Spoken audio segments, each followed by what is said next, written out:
प्यारे दोस्तों, आज हम ईसा की परीक्षा के बारे में मनन चिंतन करेंगे। हम सभी जानते हैं कि यीशु जब यरदन नदी में बपतिस्मा ले रहे थे तो स्वर्ग खुल गया और स्वर्ग से यह कहते हुए वाणी सुनाई पड़ी, यह मेरा प्रिय पुत्र है, मैं इस पर अत्यंत प्रसन्न हूँ। ठीक पश्चात दूसरी वाणी सुनाई दी जो शैतान की वाणी थी। शैतान ने कहा, यदि आप ईश्वर के भेजे हुए परम प्रिय पुत्र हैं तो अपने आप को साबित कीजिए। जैसे कि आप सभी जानते हैं, पुराने जमाने में यदि किसी को कोई मिशन कार्य के लिए कोई जिम्मेदारी दिया जाता था तो उसे अपने आप को साबित करना पड़ता था। लेकिन प्रभु यीशु यहाँ शैतान के कहे हुए मुताबिक नहीं, लेकिन ईश्वर की योजना के अनुसार अपने आप को साबित करना चाहता है और इसलिए आत्मिक रूप से तैयारी करने के लिए उसे आत्मा निर्जन प्रदेश में ले चलता है, जिससे वह आत्मिक रूप से तैयारी करके उस मिशन कार्य को, उस ईश्वर की इच्छा को पूरा करने के लिए आगे कदम उठा सके। जब वह उपवास और परहेज करता है 40 दिन और 40 रात, तब शैतान उनके बीच आता है और उससे सवाल जवाब करता है। लेकिन यह 40 संख्या कहां से आता है? 40 संख्या पुराने विधान में हम देखते हैं कि 40 दिन और 40 रात बारिश हुई। 40 वर्षों तक इस्राएली मन्ना खाते रहे। 40 वर्षों तक इस्राएली उजाड़ खंड में थे। 40 दिनों के बाद मूसा सीनै पर्वत पर पहुंचा। 40 दिन और रात चल करके नबी 40 दिन और रात चल करके नबी एलिया होरेब पर्वत पहुंचा। 40 दिन के बाद निनवे का विनाश किया जाएगा और राजा दाऊद 40 वर्ष तक इस्राएलियों पर शासन करते रहे। तो इस प्रकार हम देखते हैं कि 40 संख्या पुराने विधान से चलते आ रहा था और प्रभु यीशु के जीवन में भी वही 40 दिन और रात जो उपवास करने में बिताया, वही संख्या हम इस नए विधान में भी पाते हैं। आगे हम देखते हैं कि जब प्रभु यीशु भूखे और प्यासे थे, शैतान उसके करीब आता है और पूछता है, यदि आप ईश्वर के पुत्र हैं तो इस पत्थर को कह दीजिए कि वह रोटी बन जाए। शैतान उसकी आत्मिक रूप से प्रसन्न ना होकर के उसे भौतिक चीजों पर उलझाना चाहता है और शैतान का मकसद यही है कि वह आत्मिक प्रैक्टिस को, आत्मिकता की अभ्यास को त्याग करके सांसारिकता या भोग विलास का जीवन जिए। जैसे हम पढ़ते हैं यूहन्ना का पहला पत्र अध्याय 2 पद संख्या 16 में, वहां भी हम देखते हैं 3 प्रकार की प्रलोभन। शरीर की अभिलाषा, आंखों की अभिलाषा और जीविका का घमंड। तो मैं इस 3 प्रकार के प्रलोभन और यीशु के जीवन में 3 प्रकार की परीक्षाओं को एक साथ मिला करके मैं आज का संदेश को आगे बढ़ाना चाहूंगा। तो जिस प्रकार शैतान ने यीशु से सवाल पूछा कि आप पत्थर को रोटी बनाकर खाइए, तो यहाँ शैतान शरीर की अभिलाषा को सामने रख करके उसे यह प्रलोभन उसके सामने रखता है। प्रभु यीशु को मालूम था कि वह किस मकसद से आया है और इसीलिए उन्होंने उसकी बात को ना मानते हुए उसका जवाब दिया। लिखा है, मनुष्य रोटी से ही नहीं बल्कि ईश्वर के मुख से निकलने वाले हर एक शब्द से जीता है। यह वाक्य प्रभु यीशु ने विधि विवरण का ग्रंथ अध्याय 8 पद संख्या 3 से लिया।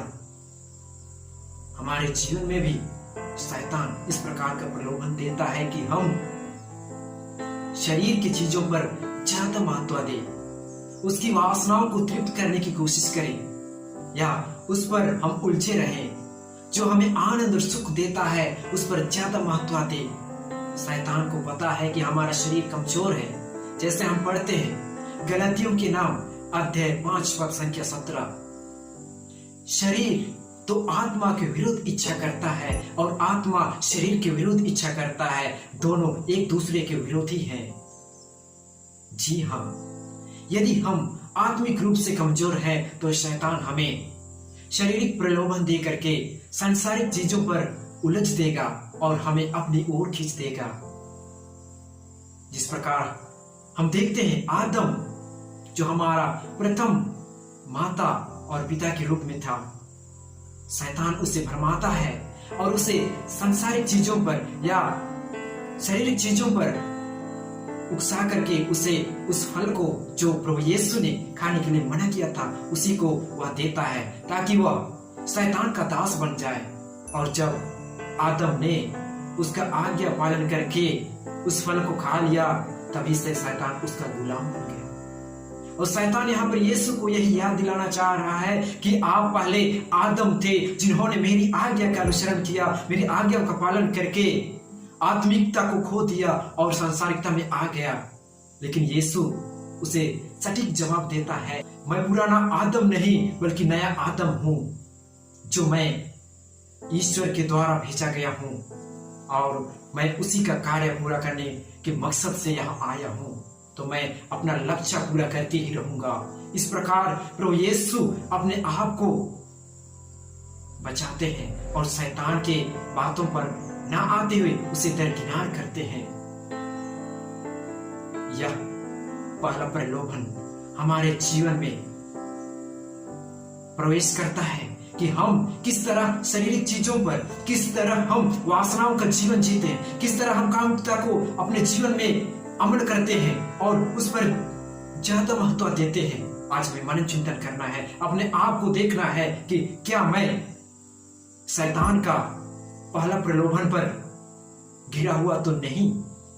यदि मैं गिर चुका हूं तो आज हमें उठने की जरूरत है, क्योंकि यदि हम शारीरिक चीजों पर ज्यादा महत्व देते हैं तो जरूर हम शैतान का अनुसरण कर रहे हैं। जिस तरह आदम उसका कहा हुआ मानते हुए अपने आप को ईश्वर से अलग कर लिया।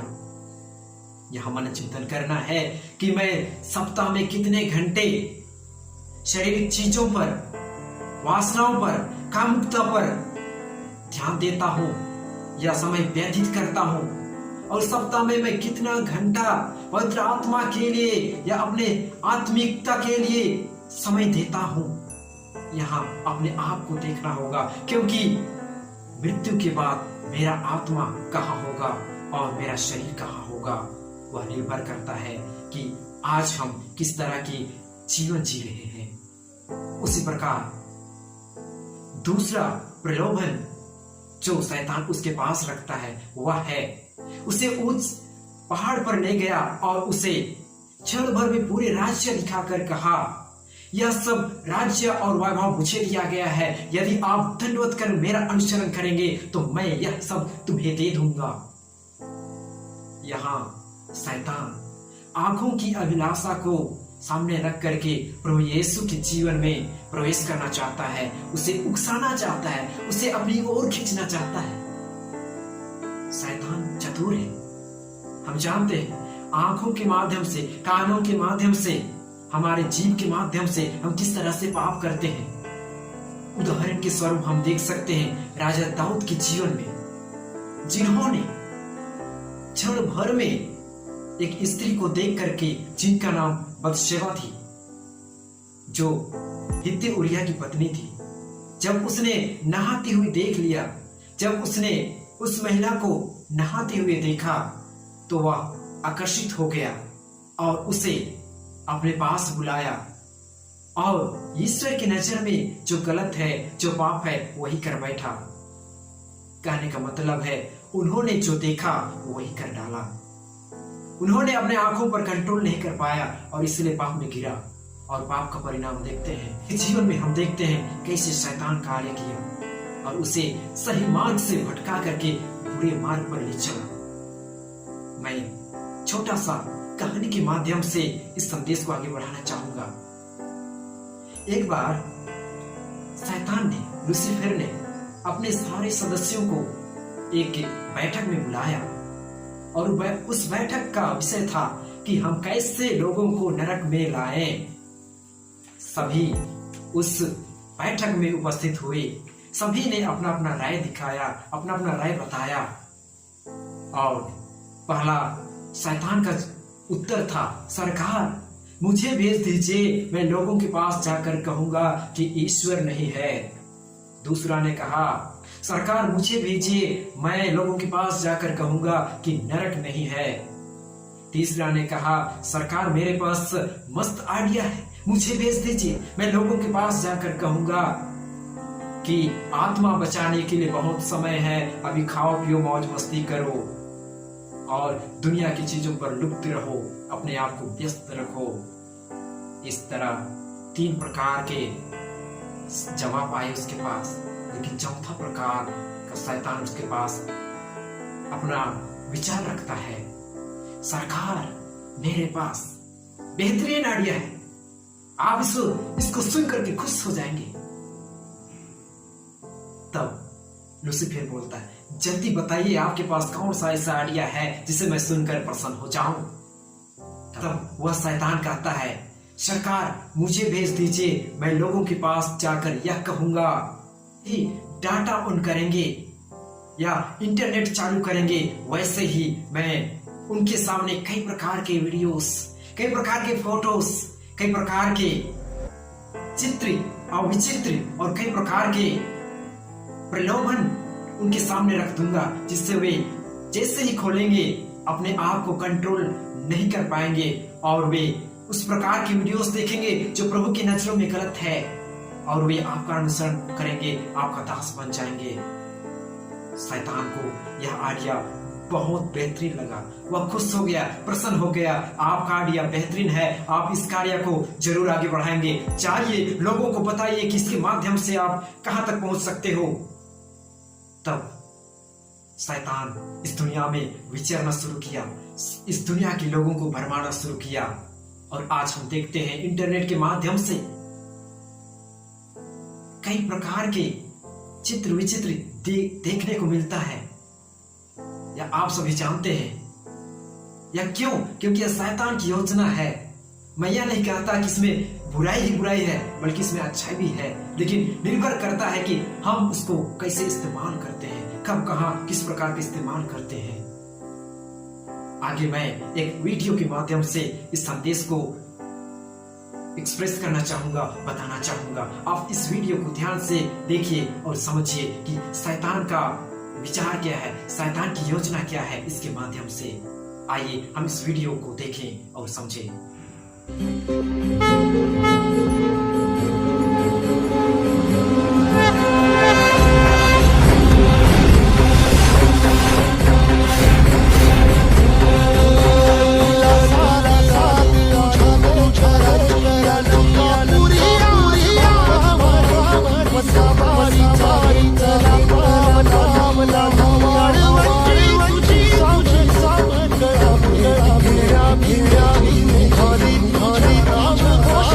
Oh,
इस वीडियो के माध्यम से हमें यही संदेश मिलता है कि हम यदि आंखों पर, अपने विचारों पर, अपने जीव पर कंट्रोल नहीं करते हैं तो बारंबार हम पाप में गिरेंगे और बारंबार हम शैतान का अनुसरण करेंगे, उसका दास बनते जाएंगे। लेकिन प्रभु यीशु अपने जीवन में उसका सटीक जवाब दिया कि लिखा है कि तुम केवल प्रभु ईश्वर की आराधना करो और केवल उसी की सेवा करो। यह वाक्य प्रभु यीशु ने विधि विवरण का ग्रंथ अध्याय 6 पद संख्या 13 से लिया था। इस तरह प्रभु यीशु अपने जीवन में इस प्रकार के प्रलोभन से भी बाहर निकल आते हैं। यहाँ हमें मनन चिंतन करना है कि हम किस तरह से उस प्रलोभन में पड़ते हैं और किस तरह से हम शैतान को हराने में सक्षम होते हैं। हमें अपने आप को जांचना है कि हम आंखों के माध्यम से, कानों के माध्यम से, अपने जीव के माध्यम से कैसे पाप में गिरते हैं। उसी तरह तीसरा प्रकार का प्रलोभन जो शैतान ने प्रभु यीशु को यरूशलेम के मंदिर ले जाकर के अपने आप को नीचे गिराने के लिए करता है। यहाँ पर हम देख सकते हैं कि तीसरा प्रकार का प्रलोभन है जीविका का घमंड। शैतान को घमंड था, वह शुरू से ही घमंड था और वही घमंड के कारण पाप कर बैठा और पाप का दास होने के नाते हम सभी को पाप का दास बनाना चाहता है, गुलाम बनाना चाहता है और इसीलिए वह एक जीविका का घमंड बन करके हमारे जीवन में प्रवेश करना चाहता है और प्रभु यीशु के सामने इस प्रकार का सवाल रखता है। लेकिन प्रभु यीशु को मालूम था कि शैतान को कैसे हराना है और इसीलिए उन्होंने पुनः उससे कहा कि यह भी लिखा है कि अपने प्रभु ईश्वर की परीक्षा मत लो। इस प्रकार शैतान वहां से चला जाता है। शैतान हार मान लेता है। उस क्षण शैतान हार मान लेता है और प्रभु की जीत हो जाती है, क्योंकि प्रभु यीशु हर एक परीक्षाओं में वचन का इस्तेमाल किया। यदि आपके जीवन में भी वचन नहीं है तो आप भी शैतान को हरा नहीं पाएंगे। प्रभु यीशु जरूर प्रार्थना और उपवास किए, लेकिन उस वक्त, उस संकट की घड़ी में उसके सामने वचन था। यह सवाल उठ सकता है कि प्रभु यीशु कैसे जानता था बाइबल के बारे में, उसे कहां से ज्ञान और विवेक मिला था। प्रभु यीशु न केवल बाइबल क्लास अटेंड किया, ना उन्होंने कहीं धर्म क्लास में प्रवेश किया, बल्कि वह तो वचन बन करके हमारे बीच में आया था और वही वचन देहधारी बना और उन्होंने अपने वचन के माध्यम से उस शैतान को हराया। आज आपको, मुझे वचन का इस्तेमाल करने के लिए जानना है, सीखना है। इसलिए हम अधिक से अधिक समय वचन पर व्यतीत करेंगे तो हम शैतान को हराने में सक्षम होंगे। हमें इस 3 प्रकार के प्रलोभन से सीखना है कि प्रभु यीशु यदि शैतान को हरा सकते हैं तो मैं भी क्यों नहीं हरा सकता। जरूर शैतान आपके जीवन में, मेरे जीवन में कई प्रकार की योजनाएं बना रहा है, लेकिन यदि हम प्रभु यीशु से जुड़े रह करके, वचन में मजबूत रह करके, प्रार्थना में जीवन जी करके, आत्मिक रूप से मजबूत होकर के अपना आत्मिक हथियार को अपने पास रख करके आगे बढ़ेंगे तो हम शैतान के हर एक योजना को असफल कर सकते हैं। हर एक योजना को हम उसे हरा करके उसे नीचे गिरा सकते हैं। आइए आज हम अपने जीवन को झांक करके देखें, अपने जीवन को परख करके देखें कि आप किस प्रकार के प्रलोभन में बारंबार गिरते हैं, बारंबार प्रभु को ठुकराते हैं, बारंबार आत्मिकता में ना बढ़ करके सांसारिकता में बढ़ते हैं। अपने आप को ढूंढिए, आप कौन सी कैटेगरी में आते हैं, कौन से प्रलोभन आपको बारंबार ईश्वर के प्रेम से वंचित करता है, पवित्र तक मार्ग को छोड़ करके नरक की ओर ले जाता है। आप अपने आप को देखिए और जांचिए और आप इस प्रलोभन से बचने के लिए निरंतर प्रयास करते रहिए। आमीन।